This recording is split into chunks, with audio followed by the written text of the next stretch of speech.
GERD gastroesophageal reflux disease, इसको acid reflux भी बोला जाता है।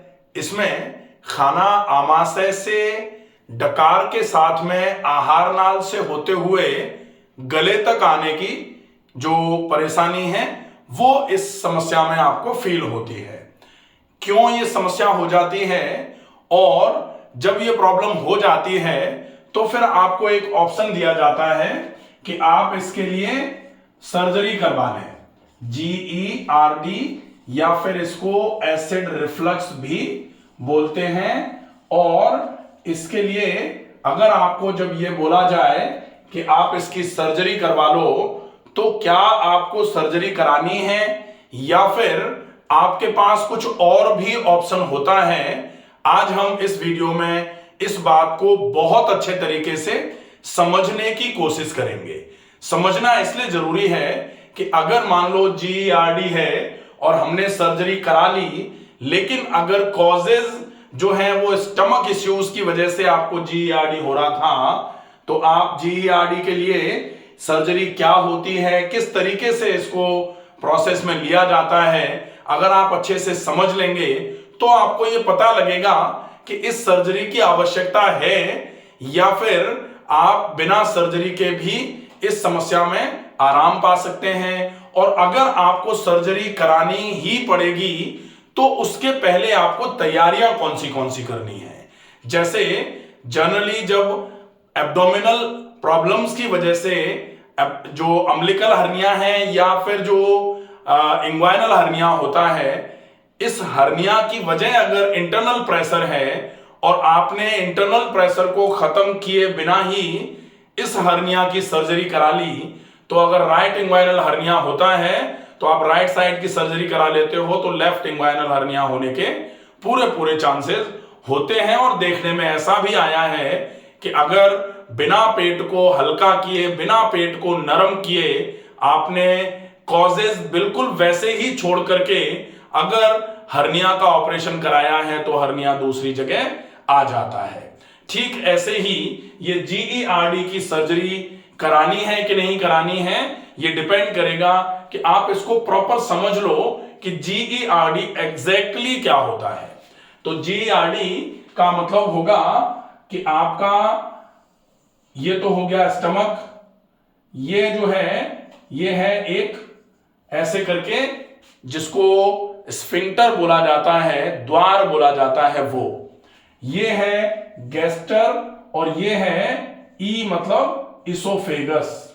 इसोफेगस मतलब आहार नाल, आहार नाल।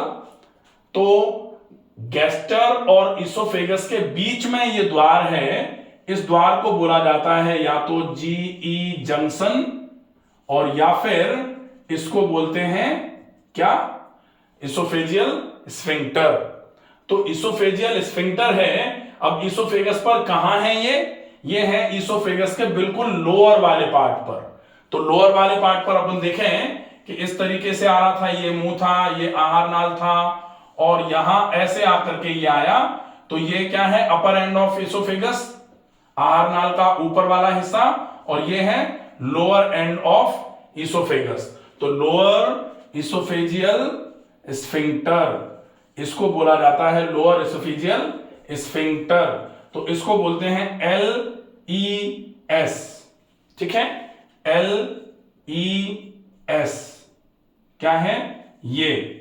अब ये LES जो है जब ये रिलैक्स होता है तब फिर इसको बोला जाता है लेक्स LES। ठीक है, लेक्स LES। अब ये जब लेक्स LES मतलब आपने LES समझ लिया, लोअर इसोफेजियल स्फिंक्टर मतलब ये वाला द्वार, जब ये रिलैक्स हो जाता है, ढीला हो जाता है, तब इस कंडीशन को बोला जाता है लेक्स LES। अब जब ये लेक्स LES है, ये रिलैक्स ढीला हो गया है, इसके ढीले होने की वजह से ये जो कंटेंट है गैस्ट्रिक कंटेंट ऐसे करके ऊपर की तरफ चढ़ना चालू हो जाते हैं, ऐसे करके ऊपर की तरफ जाना चालू हो जाते हैं। इसको बोला जाता है gastro oesophageal reflux disease, GERD। अब अगर ये रिलैक्स हुआ है, ये ढीला हुआ है, तो इसके ढीले होने के कारण क्या हैं, इन कारणों के ऊपर डिपेंड करेगा कि आपको GERD या फिर ये लेक्स एलियस जो है, इसोफेजियल स्फिंक्टर जो है, ये जो द्वार है जिसको बेसिकली GE जंक्शन बोला जाता है, इस GE जंक्शन पर जो गेट लगा हुआ है, जो द्वार लगा हुआ है, इस द्वार की सर्जरी करा के इसको ठीक करना है या फिर इसकी सर्जरी कराने की आवश्यकता ना पड़े, इसके लिए कुछ आपको रूटीन फॉलो करना है। तो ये आपको पहले समझना है कि इसका रिलैक्स होने की वजह से GERD हो रहा है, तो ये रिलैक्स क्यों हो रहा है, ये ढीला क्यों पड़ रहा है। तो इसके ढीले पड़ने के, इसके वीक होने के कुछ कारण होते हैं। अगर इसके वीक होने के कारण हम समझ लेंगे तो निश्चित ही हम ये कंफर्म समझ जाएंगे कि हमें इसकी सर्जरी करानी है या बिना सर्जरी के ही हम बच जाएंगे। तो ये जो लोअर एसोफेजियल स्फिंक्टर है, ये क्या है, ये मस्कुलर स्ट्रक्चर है, मांसपेशियों का एक द्वार है, मस्कुलर स्ट्रक्चर है। और अगर मस्कुलर स्ट्रक्चर में ढीलापन आया है तो निश्चित ही मांसपेशियां लूज हुई हैं, ढीली हुई हैं, वीक हुई हैं। तो इन मांसपेशियों की स्ट्रेंथ अगर हम बढ़ा पाए तो निश्चित ही आपको इसके लिए कोई भी सर्जिकल ट्रीटमेंट कराने की आवश्यकता नहीं होगी। सबसे पहले हम देखेंगे कि लोअर एसोफेजियल स्फिंक्टर एलियस के वीक होने के कारण क्या क्या हैं। वीक होने के कारण, तो एलियस के वीक होने के कारण क्या होंगे। सबसे पहला कारण तो होगा क्या, एलियस किससे मिलके बना है। एलियस जो स्फिंक्टर है ये weakness of sphincter muscles, weakness of sphincter muscle, ये जो जिन मांसपेशियों से मिलकर के ये बना है, उन मांसपेशियों की जब कमजोरी आएगी, कमजोरी होगी, तो फिर ये ढीला हो जाएगा। और इस मांसपेशी की कमजोरी की वजह से ये ढीला हुआ तो फिर यहां से कंटेंट जो है गैस्ट्रल के वो ऊपर की तरफ रिफ्लक्स होना चालू हो जाएंगे, इसको GERD बोला जाएगा। तो GERD, अगर ये गैस्ट्रिक कंटेंट रिफ्लक्स होकर के ऊपर की तरफ जा रहे हैं, बीमारी GERD हो गई, क्यों इसको आपको क्लोज करना है, क्यों आपको इसको टाइट करके नीचे से चीजें ऊपर जो जा रही हैं उनको बंद कराना है, क्योंकि इसमें जो म्यूकोसल मेम्ब्रेन है, इसकी दीवार जो है आमाशय की, आमाशय में क्या निकलता है, आमाशय में एसिड निकल के आता है। अब ये एसिड निकल के आ रहा है तो इस दीवार पर जो एक कोटिंग है, जैसे कहते हैं ना कि आप हीट से कोटिंग कराते हैं, जनरली घरों पे आजकल पे वो आते हैं ना, एडवर्टाइजमेंट आते हैं कि आप इस वाले कलर की कोटिंग करा लो तो हीट जो है ना वो अंदर की तरफ नहीं जाती है। ऐसे ही जो म्यूकोसल लेयर है आमाशय की और डियोडेनम के पहले वाले भाग की, इस म्यूकोसल लेयर में एसिड से बचाने की क्षमता है, एसिड से जलने से बचाने की क्षमता है। तो खाना एसिड के साथ मिलता है और मिला हुआ खाना यहां आराम से रुका रहता है और वो जलाता भी नहीं है। जैसे आप एसिड को कांच के बोतल में भर के रख लो और आप एसिड को किसी ग्लास में भर के रख दो तो ग्लास खराब हो जाएगा, कांच की बोतल खराब नहीं होती है।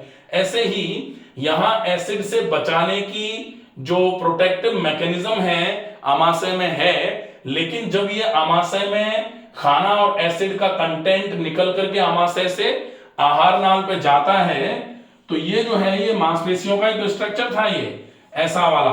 अब ये जो है मांसपेशियों का स्ट्रक्चर, ये आहार नाल, तो यहां से जैसे ही चढ़ करके ये कंटेंट जो है ऐसे जाएगा तो जैसे ही दीवारों पर लगेगा, इन दीवारों को बिल्कुल जलाने का काम करेगा। ये दीवारें पूरी की पूरी बिल्कुल लाल हो जाती हैं, स्क्रैच हो जाते हैं इन दीवारों पर, इरोजन आ जाते हैं इन दीवारों पर, और इसको बोला जाता है फिर ईसोफेजाइटिस। ईसोफेगस पर इन्फ्लेमेशन हो जाएगा, आहार नाल की दीवारें जो हैं वो लाल लाल होना चालू हो जाएंगी, एकदम उसमें सूजन आ जाएगी नीचे की तरफ, और फिर आपको ऐसा लगेगा कि यहां भारी भारी लग रहा है खाने के बाद, खाना नहीं खाया है तो भी भारी भारी लग रहा है। वॉमिटिंग सेंसेशन आपको हमेशा बना रहेगा और पूरा ये हार्ट बर्न्स होना चालू हो जाएंगे। तो अब इसकी सर्जरी, अगर ये मसल्स वीक हैं, ऐसे केस में मसल के वीकनेस का कारण देखना पड़ेगा कि भाई मांसपेशियां कमजोर हुई, तो मांसपेशियों के कमजोर होने का भी तो कोई कारण होता है। अगर मांसपेशियां कमजोर हुई और इन मांसपेशियों के कमजोर होने में एक कारण रह गया आपकी मसल पर न्यूट्रिशन की कमी, lack of nutrition on these specific muscles, अगर ऐसा कुछ रहा, इसकी वजह से अगर वीक हुआ है, तो आपको ओवरऑल मस्कुलर न्यूट्रिशन बढ़ाना पड़ेगा। आपको ओवरऑल यहां की जो स्फिंक्टर की मांसपेशियां हैं उन पर ब्लड सर्कुलेशन बढ़ाना पड़ेगा, ऑक्सीजन बढ़ाना पड़ेगा। धीरे धीरे करके ये मांसपेशियां टाइट होना, नॉर्मल होना चालू हो जाएंगी। और अगर कारण एब्डोमिनल अपसेट्स हैं, अगर कारण स्टमक का डिस्टेंशन है, अगर कारण इसमें भरा हुआ खाना है जिसकी वजह से पेट फूल रहा है और पेट का जोर ऊपर की तरफ पड़ा हुआ है, इन मांसपेशियों पर जोर पड़ा हुआ है, और जोर जैसे आप गर्दन को आगे झुका के बैठे रहे तो गर्दन के पीछे की मांसपेशियों पर जोर पड़ा रहता है और ये मांसपेशियां धीरे धीरे करके कमजोर होना चालू हो जाती हैं और फिर आपको गर्दन में दर्द होना चालू हो जाता है। जैसे जो लोग कंप्यूटर पे काम करते हैं, सिलाई का, बुनाई का, कढ़ाई का काम करते हैं, पार्लर्स में जो लोग काम कर रहे हैं, सामान्य तौर पर देखा जाता है कि उनको गर्दन से रिलेटेड समस्याएं हैं क्योंकि मांसपेशियों पे लगातार जोर पड़ा हुआ है। ठीक ऐसे ही पेट अगर हमेशा फूला हुआ रहेगा due to indigestion, due to acidity, due to gastric trouble या फिर gastritis, erosive gastritis, fundal gastritis, diffuse erosive gastritis, अगर आपको ये प्रॉब्लम्स हैं, इसके साथ में अगर GERD है, तो आप खूब मस्कुलर टाइटनिंग के लिए सर्जरी करा लीजिए। सर्जरी कराने के बाद भी आपको बहुत लंबे समय तक आराम नहीं रहेगा क्योंकि मांसपेशियां आपने टाइट करा ली, जो ये स्फिंक्टर था इसकी मसल्स को आपने टाइटन कराने के लिए सर्जरी करा ली, लेकिन यहां कॉज चूंकि वही है, कारण बना ही रहेगा, पेट फूला ही रहेगा, तो वो उस पर भी जोर डालेगा और वो मांसपेशियां भी गड़बड़ होना चालू हो जाएंगी और थोड़े बहुत समय के बाद फिर से एसिड रिफ्लक्स आना चालू हो जाएगा। तो अगर आपको ज्यादा रिफ्लक्स आ रहा है, उसकी वजह से आपका एसोफेगस ज्यादा खराब हो रहा है, ऐसे कंडीशन में अगर आपको ऐसा लगता है कि नहीं हम सर्जरी कराएंगे ही, तो आप कम से कम महीने, 2 महीने, 3 महीने पेट का इलाज करके आमाशय का फूलना जो है, गैस बनना, एसिडिटी बनना जो है, उसको खत्म कर लो। और जब वो खत्म हो जाए उसके बाद जो ढीला हो गया है, ये सामान्य तौर पर एंडोस्कोपी कराते हैं तो उसमें एक टर्म और लिख करके दिया जाता है जिसको लेक्स एलियस बोला जाता है। तो लेक्स एलियस अगर ये काफी प्रोमिनेंट है, ऐसे कंडीशन में अगर आपको सर्जरी कराने की आवश्यकता पड़े भी तो कम से कम आप पहले अपने पूरे पेट को, आमाशय को बिल्कुल नरम कर लें, पेट स्टमक के डिस्टेंशन की जो प्रॉब्लम है उसको खत्म कर लें और उसके बाद अगर आपको ऐसा लगता है कि इसमें आपको पूरा फॉलोअप के बाद भी आपको GERD हो रहा है, ऊपर की तरफ खाना जा रहा है, जिसके चांसेस बहुत नेग्लिजिबल हैं, अगर 3 महीने तक आपने स्ट्रिक्ट फॉलोअप कर लिया तो निश्चित ही आपके GERD में आपको डेफिनेटली बहुत अच्छा आराम मिलना चालू हो जाएगा। ठीक वैसे ही होगा जैसे एक बस में बहुत सारी भीड़ भर जाए और भीड़ की वजह से आपको सांस नहीं आ रही बस में, आप बार बार करके ऐसे करके खिड़की के बाहर मुंह निकाल करके सांस भर रहे हो। अगर भीड़ थोड़ी सी कम हो जाए, बस में से कुछ लोग उतर जाएं या फिर बस में आराम से भीड़ जो है वो कम है, ऐसे कंडीशन में क्या होगा, आपको बाहर ऐसे जाकर के सांस भरने की आवश्यकता नहीं लगेगी क्योंकि अंदर अब वो उतना क्राउड नहीं है, अंदर उतना प्रेशर क्रिएट नहीं हो रहा है। ठीक वैसे ही इस प्रेशर को आप रोक दोगे तो फिर कंटेंट इस तरीके से बाहर ऊपर की तरफ जाना धीरे धीरे करके कम हो ही जाएगा, डेफिनेटली आराम हो जाएगा। और साथ में फिर ये जो मसल्स हैं, लोअर एसोफेजियल स्फिंक्टर की मसल्स हैं, इनकी टाइटनिंग के लिए आप अच्छे तरीके से ब्रीदिंग एक्सरसाइजेस करिए, अच्छे तरीके से कुछ अच्छे आसन होते हैं। अब जैसे GERD है पहले से और हम कुछ ऐसे आसन करें जिससे पेट दबता है, तो पेट जिन आसनों में दबेगा वो आसन तो सारे के सारे GERD के लिए अवॉइडेबल हैं। तो best yogasanas for GERD by doctor Ramakant Sharma, ये वीडियो है, आप उसको भी देख सकते हैं कि GERD के केस में आपको कौन से व्यायाम करने हैं, प्राणायाम कौन सा करना है, अनुलोम विलोम और डीप ब्रीदिंग प्राणायाम आप अच्छे तरीके से प्रैक्टिस में ले सकते हैं। डाइट कौन सी रखनी है, तो diet for GERD, diet chart for GERD, ये पूरा एक वीडियो रिसेंट में ही अभी अपलोड हुआ है, आप उसको देख लें। ये एक भाई ने बोला था कि जीईआरडी के लिए ऑपरेशन कराया जाए कि नहीं कराया जाए, इसको कैसे हम समझें। तो जीईआरडी का ये कंप्लीट स्ट्रक्चर जो है, क्या होती है, क्यों होती है, क्या लक्षण होते हैं, और ट्रीटमेंट जो है वो सर्जिकल और नॉन सर्जिकल दोनों ट्रीटमेंट होते हैं। तो ट्रीटमेंट में अगर हम ट्रीटमेंट करना चाहें तो दो तरीके के ट्रीटमेंट हैं, एक तो सर्जिकल ट्रीटमेंट होता है। सर्जिकल ट्रीटमेंट में आप क्या करोगे, ये जो मसल्स हैं इसोफेजियल स्फिंक्टर की, इन मसल्स को टाइटन करने के लिए सर्जरी होती है। और नॉन सर्जिकल ट्रीटमेंट में क्या होता है, नॉन सर्जिकल ट्रीटमेंट जो होता है उसमें आप अपने डाइट का फॉलो अप करते हैं, प्रॉपर एक्सरसाइजेस करते हैं, लाइफस्टाइल के करेक्शंस आप करते हैं, आप अपने पेट का अच्छे तरीके से ध्यान रखते हैं। अगर पेट नरम रहना चालू हो जाता है तो नॉन सर्जिकल ट्रीटमेंट भी बहुत अच्छा ट्रीटमेंट, ऑप्शनल ट्रीटमेंट नहीं है, ये मेन लाइन ऑफ ट्रीटमेंट माना जा सकता है।